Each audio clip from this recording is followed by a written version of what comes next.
નમસ્કાર મિત્રો, હું સુરેશ પરમાર. આજે જે વાત કરશું એ યુપીએસસીની મુખ્ય પરીક્ષા તેમજ પ્રિલિમમાં તેમજ બીજી એક્ઝામમાં ઇવન આપણી યુપીએસસીની એક્ઝામ જે છે એમાં ઇન્ટરવ્યૂમાં પણ યુઝફુલ થઈ શકે એવો એક કોર સબ્જેક્ટ છે પોલિટી અથવા તો રાજ્ય વ્યવસ્થા. એ અંગેનો વિડીયો લેક્ચર છે. પોલિટી એ સૌથી ઇમ્પોર્ટન્ટ સબ્જેક્ટ અથવા તો સેક્શન જીએસનો એક સેક્શન કહી શકાય. કોર સબ્જેક્ટ અથવા તો મેજર સબ્જેક્ટ કહેવાય છે. એનું ઘણું બધું વેઇટેજ છે. હવે પોલિટી તો યુપીએસસીએ સિલેબસમાં પછી એ પ્રિલિમનો હોય કે મેઇન એક્ઝામનો સિલેબસ હોય એમાં પોલિટી વિશે ડિટેલમાં વાત કરેલી જ છે. અહીંયા સૌથી પહેલાં એનું ઇમ્પોર્ટન્સ તમને સમજાવી દઉં તો યુપીએસસીની જે પ્રિલિમ છે તો છેલ્લા 5 વર્ષના પ્રિલિમના જીએસના પેપર તમે ચેક કરજો, એનાલિસિસ કરજો તો તમને ખબર પડી જશે કે મિનિમમ 12થી 13 ક્વેશ્ચન પૂછાયેલા જ છે અને મેક્ઝિમમ વાત કરીએ તો 20-22 સુધી પણ આમાંથી પોલિટીમાંથી ક્વેશ્ચન પૂછાયેલા છે. એ સિવાય મેઇન્સમાં મુખ્ય પરીક્ષા યુપીએસસીની મુખ્ય પરીક્ષા જે છે તો એમાં આ polity, governance, social justice, IR તો એ જે મુખ્ય પરીક્ષાનું પેપર 2 છે તો પેપર 2ની વાત કરીએ તો લગભગ 40થી 50% જે ભાગ છે મતલબ કે 250માંથી ગણીએ તો લગભગ 100થી લઈને 125 કે ક્યારેક 135 સુધી માર્ક્સનું વેઇટેજ રહેલું છે. ટૂંકમાં મુખ્ય પરીક્ષામાં પેપર 2 જે છે એમાં પણ ઘણું બધું વેઇટેજ છે એટલે સ્વાભાવિક છે કે આ કોર સબ્જેક્ટ છે અને બહુ વ્યવસ્થિત રીતે સારી રીતે પ્રિપેર કરવાનો છે. એ સિવાય આપણને ઇન્ટરવ્યૂમાં પણ યુઝફુલ થઈ શકે એમ છે કેમ કે પોલિટી રિલેટેડ ક્વેશ્ચન ક્યારેક ઇન્ટરવ્યૂમાં પણ પૂછાતા હોય છે. જેમ કે સ્પીકરને સ્પીકર કેમ કહેવામાં આવે છે, કેબિનેટ શબ્દ કઈ રીતે આવ્યો, પાર્લામેન્ટ તો એ શબ્દ ક્યાંથી આવ્યો, બરાબર. ક્યારેક ડિબેટેબલ મુદ્દાઓ હોય તો એના રિલેટેડ આપણા વ્યૂ પૂછતા હોય છે. બીજી એક્ઝામ જેમ કે આપણે ગુજરાતની જીપીએસસી ક્લાસ 1-2 હોય કે ક્લાસ 3 હોય કે રેલવેની એક્ઝામ હોય, એસએસસી હોય, યુપીએસસી બીજી કન્ડક્ટ કરે છે, સીડીએસની એક્ઝામ હોય કે પછી એસએસસી કોઈ પણ એક્ઝામ હોય તો એમાં પોલિટીના ક્વેશ્ચન પૂછાતા હોય જ છે એટલે બીજી એક્ઝામમાં પણ યુઝફુલ થઈ શકે એમ છે. યુપીએસસીમાં એસએના પેપરમાં પણ યુઝફુલ થઈ શકે એમ છે. એથિક્સમાં પણ થોડો સપોર્ટ મળી રહેશે. ક્યારેક તો પોલિટી રિલેટેડ અથવા તો કોન્સ્ટિટ્યુશન રિલેટેડ કે આપણું જે ઇન્ડિયાનું ફેડરલ સ્ટ્રક્ચર છે એના રિલેટેડ એસે પૂછાયેલા છે ભૂતકાળમાં. એ તમે જોશો પાછલા વર્ષના એસેના પેપર એટલે ખબર પડી જશે. એથિક્સમાં આન્સર સારી રીતે લખવા માટે પણ આ પોલિટી, ગવર્નન્સનું નોલેજ હોય તો બહુ મદદ મળી રહેશે અને સારું રહેશે. ક્યારેક તો પોલિટિકલ થિંકરો હોય, પછી એ પ્લેટો હોય કે ગાંધીજી હોય, એરિસ્ટોટલ હોય કે જેમ્સ મિલ હોય કે જેરોમી બેન્થમ હોય તો એવા પોલિટિકલ થિંકરો, કાર્લ માર્ક્સ છે, બરાબર. પોલિટિકલ થિંકરો એના સ્ટેટમેન્ટ, કોટેશન મૂકતા હોય છે તો એથિક્સમાં પણ કામમાં આવી શકે એમ છે અને એસેમાં પણ એવા સ્ટેટમેન્ટ, કોટેશન મૂકતા હોય છે તો ત્યાં પણ કામમાં આવી શકે એમ છે. સિલેબસની વાત કરીએ તો યુપીએસસીમાં પ્રિલિમમાં મેઇનલી એમણે કીવર્ડ અથવા તો ટર્મ આપી દીધા છે. એના વિશે આપણે ડિટેલમાં સ્ટડી કરવાનો હોય છે કે પોલિટી મતલબ રાજ્ય વ્યવસ્થા, ભારતની રાજ્ય વ્યવસ્થા, દરેક દેશની એક રાજ્ય વ્યવસ્થા હોય છે. જેમ કે ભારતની જે રાજ્ય વ્યવસ્થા છે એ ડેમોક્રેટિક છે, મતલબ કે લોકતાંત્રિક પ્રણાલી છે. તો એ રીતે પોલિટી છે. પછી ગવર્નન્સ છે, ગવર્નન્સ મતલબ શાસન, કોન્સ્ટિટ્યુશન આ તો ઇમ્પોર્ટન્ટ છે, મોસ્ટ ઇમ્પોર્ટન્ટ છે અને બેઝ અહીંથી જ બનશે.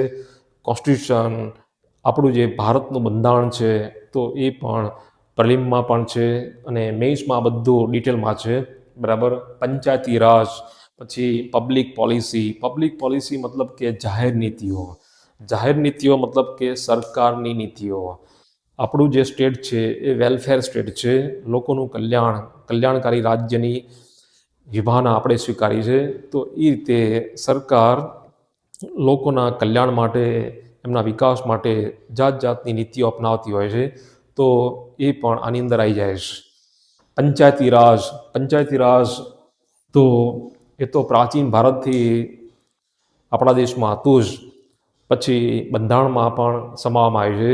તો પંચાયતી રાજ જે છે તો એક રીતે આ લોકલ ગવર્નન્સ છે, તો એના રિલેટેડ પણ ક્વેશ્ચન પૂછાતા હોય છે. પ્રિલિમમાં ડિટેલમાં વાત નહીં કરી યુપીએસસીએ, પ્રિલિમમાં માત્ર આ બધા મુદ્દા આપી દીધા છે. એના વિશે આપણે સમજવાનું છે અને ડિટેલમાં એની તૈયારી કરવાની છે.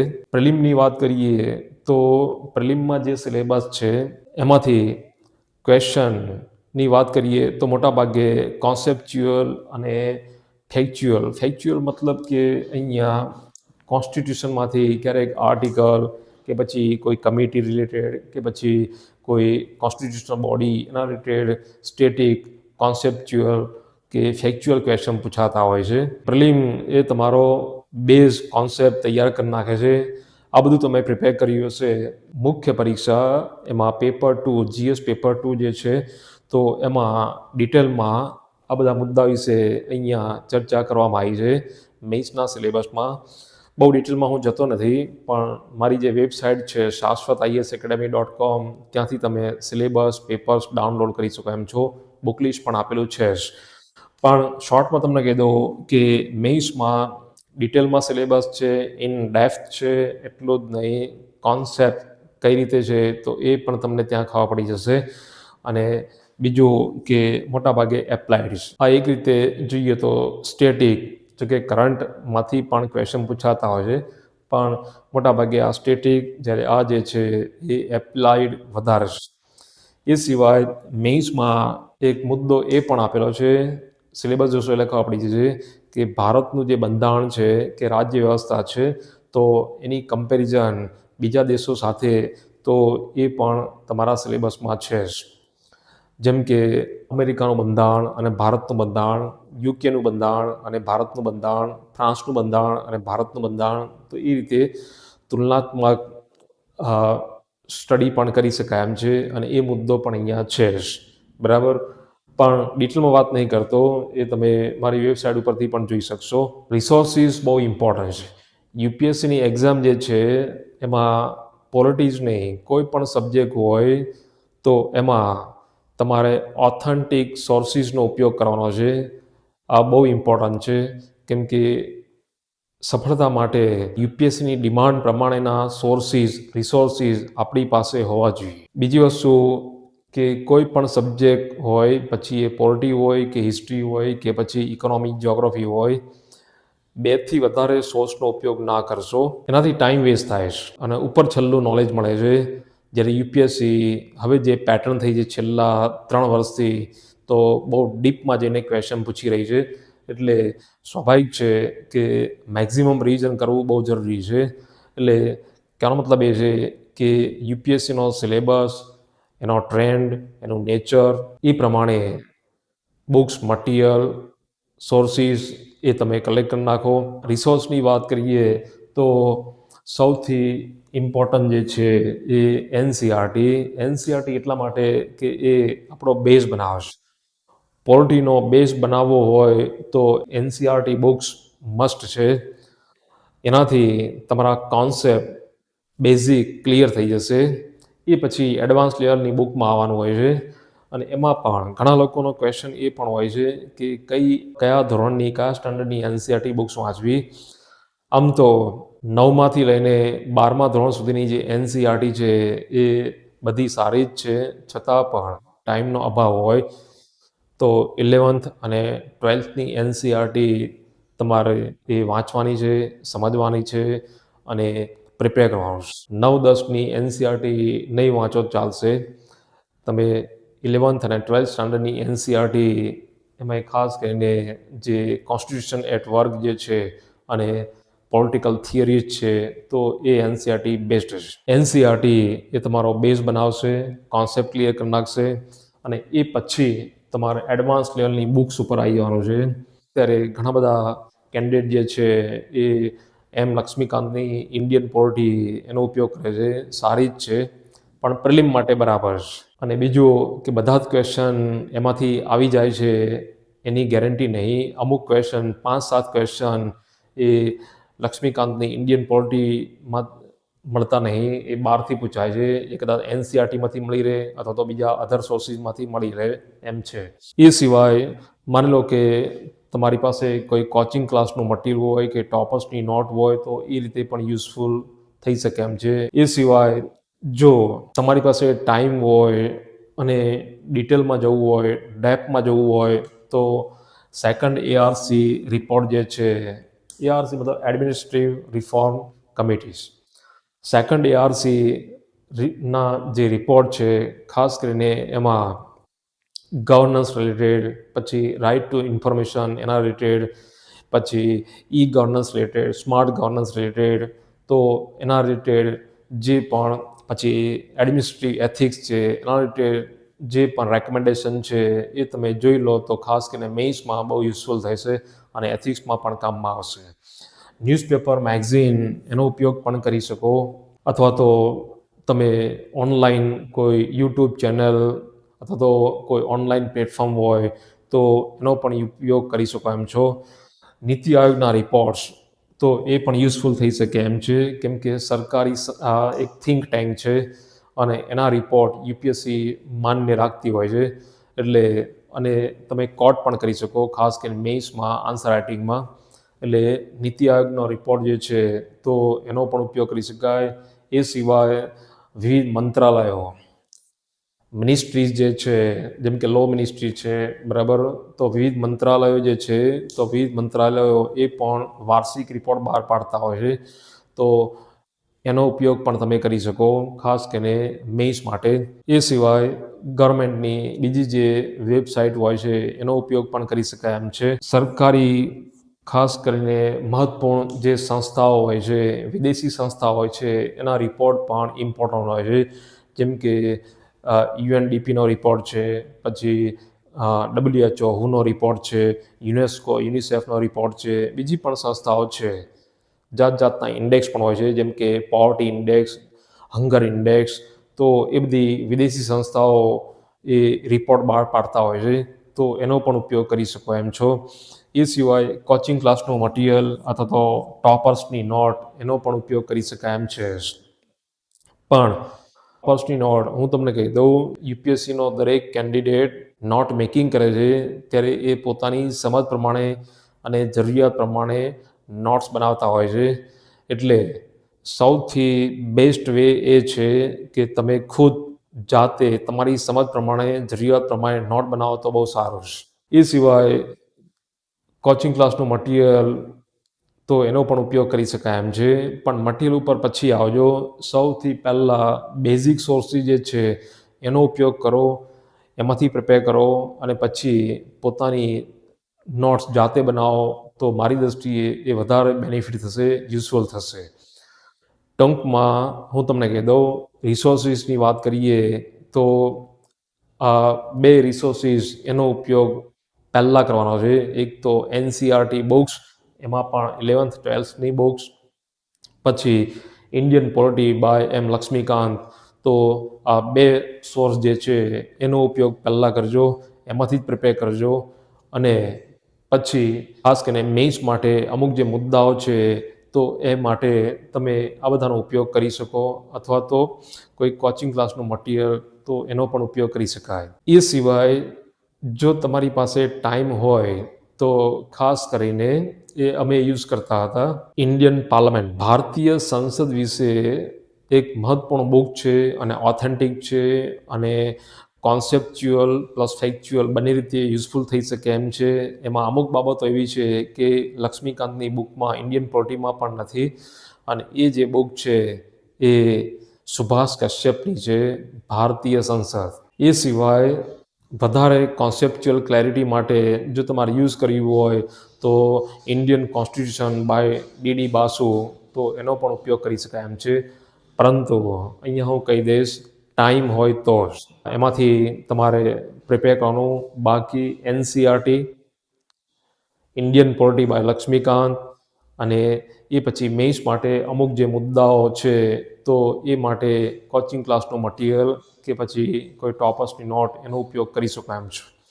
અને અત્યારે ઓનલાઈન પ્લેટફોર્મ પણ ઘણા બધા છે, ઇવન ઘણી બધી કોચિંગ ઇન્સ્ટિટ્યૂટ છે જે બધા મુદ્દાઓ પ્રિલિમ અને મેઇન્સના મુદ્દાઓ જે છે એને કવર કરીને એ એક જગ્યાએ મૂકીને એ બુક્સ કે મટીરિયલ પબ્લિશ કરતા હોય છે, એનો પણ ઉપયોગ કરી શકાય એમ છે. ટૂંકમાં 2થી વધારે રિસોર્સિસનો ઉપયોગ ના કરતા, કેમ કે અહીંયા બહુ ડીપમાં જઈને સ્ટડી કરવાનો છે એટલા માટે. બરાબર. હવે પોલિટી પ્રિપેર કરવું છે તો પોલિટી પ્રિપેર કરવા માટે એની સ્ટ્રેટેજી શું હોઈ શકે? પહેલાં કહીએ એમ કે કોર સબ્જેક્ટ છે, બહુ ઇમ્પોર્ટન્ટ છે. પ્રિલિમમાં પણ સારી એવી સંખ્યામાં ક્વેશ્ચન પૂછાય છે. મેઇન્સમાં પેપર 2 જે છે એમાં પણ ઘણું બધું વેઇટેજ છે. એસે એથિક્સમાં પણ યુઝફુલ થઈ શકે એમ છે. ઇન્ટરવ્યૂમાં પણ ક્વેશ્ચન પૂછાયેલા છે. એટલે સ્વાભાવિક છે કે સ્ટ્રેટેજી શું હોઈ શકે? પહેલી વસ્તુ એ છે કે તમારી પાસે સિલેબસની કોપી એ તમારા ટેબલ ઉપર હોવી જોઈએ. એટલું જ નહીં, પોલિટીના જે પણ ક્વેશ્ચન પ્રીવિયસ યર્સમાં પૂછાઈ ગયા છે, પછી પ્રિલિમમાં હોય કે મેઇન્સમાં હોય, ઇવન હું તો કહું છું ઇન્ટરવ્યૂમાં, એસેમાં પણ ચેક કરી લો. બરાબર. તો એ તમારે ધ્યાનમાં રાખવાના છે. ખાસ કરીને પ્રિલિમ અને મેઇન્સમાં જે પણ ક્વેશ્ચન પૂછાયા છે, છેલ્લા 10 વર્ષના સોલ્ડ પેપર એ તમે લઈ લેજો અને એનું એનાલિસિસ કરજો કે કઈ રીતે ક્વેશ્ચન પૂછાયેલા છે, એનો ટ્રેન્ડ કેવો છે. એનાથી તમને આઈડિયા મળશે કે પ્રિલિમમાં પોલિટીમાં કયા કયા એરિયા ઇમ્પોર્ટન્ટ છે, મેઇન્સમાં કેવા ક્વેશ્ચન પૂછાઈ રહ્યા છે અને એમાં કયા કયા મુદ્દાઓ ઇમ્પોર્ટન્ટ છે. એનાથી એક ફ્રૂટફુલ વર્ક થશે, પ્રોડક્ટિવ વર્ક થશે અને નોટ મેકિંગમાં આપણને એક સાચી દિશા મળશે. એટલે પીવાયક્યુનું એનાલિસિસ કરવાનું અને એ પણ સોલ્ડ પેપર એનું એનાલિસિસ કરવાનું છે. જેમ કે છેલ્લા 3 વર્ષથી સ્ટેટમેન્ટ બેઝડ ક્વેશ્ચન પ્રિલિમમાં વધુ પૂછાઈ રહ્યા છે. એટલું જ નહીં, સ્ટેટિક પ્લસ કરંટ આ સબ્જેક્ટ આમ તો ડાયનેમિક વધુ ગણી શકાય, હિસ્ટ્રી જેવું નહીં, પણ સ્ટેટિક અને કરંટ બંનેને ભેગા કરીને ક્વેશ્ચન પૂછાયેલા છે પ્રિલિમમાં, મેઇન્સમાં પણ પૂછાયેલા છે. બરાબર. એટલે તેનો મતલબ એ છે કે પીવાયક્યુનું એનાલિસિસ કરવાનું છે, સિલેબસ તમારી પાસે હોવો જ જોઈએ. એટલો જ નહીં, ઓથેન્ટિક સોર્સિસ અને 2થી વધારે નહીં, એ તમારી પાસે હોવા જોઈએ.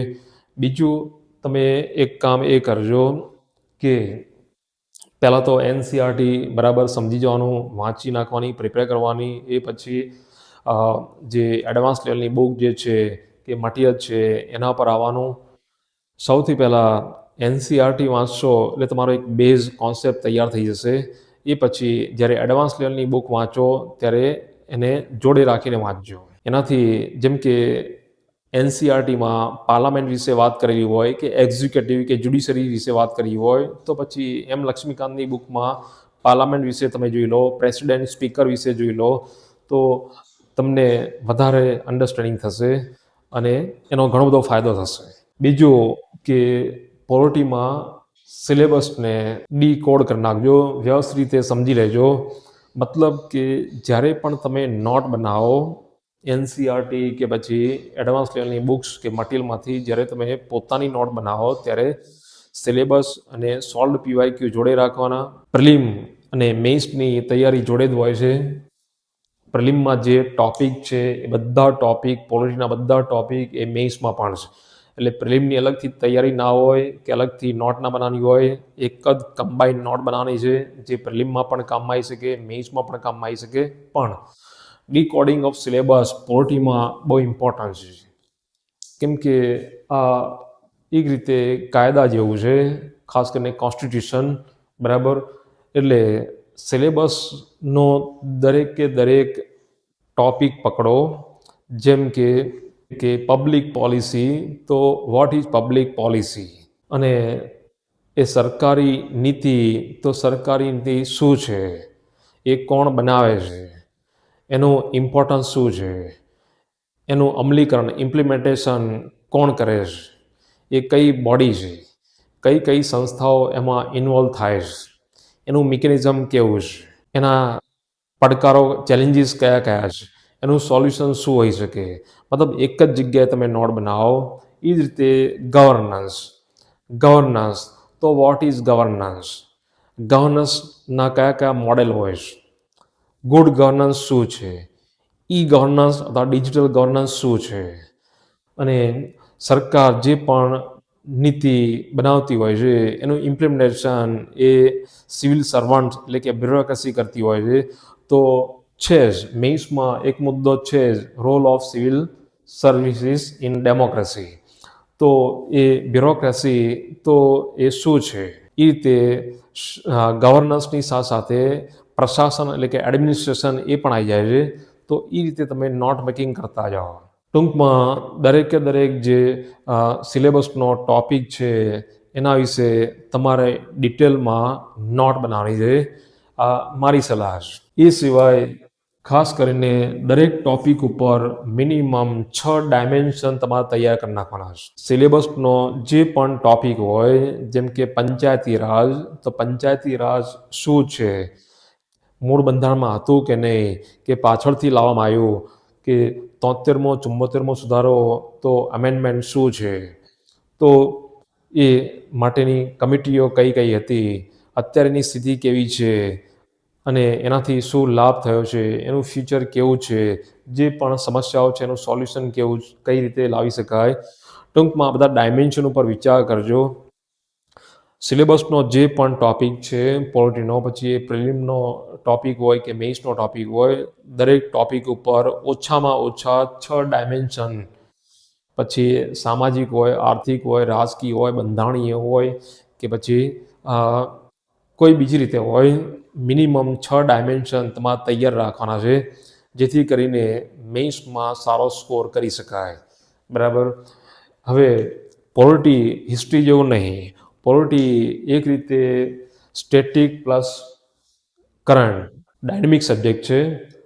સ્ટેટિક ફોર એક્ઝામ્પલ આપણી જે પોલિટિકલ સિસ્ટમ જે છે, તો એક રીતે સ્ટેટિક માળખું છે. બંધારણ એક રીતે સ્ટેટિક માળખું છે, પણ એમાં ચેન્જીસ આવતા રહે છે.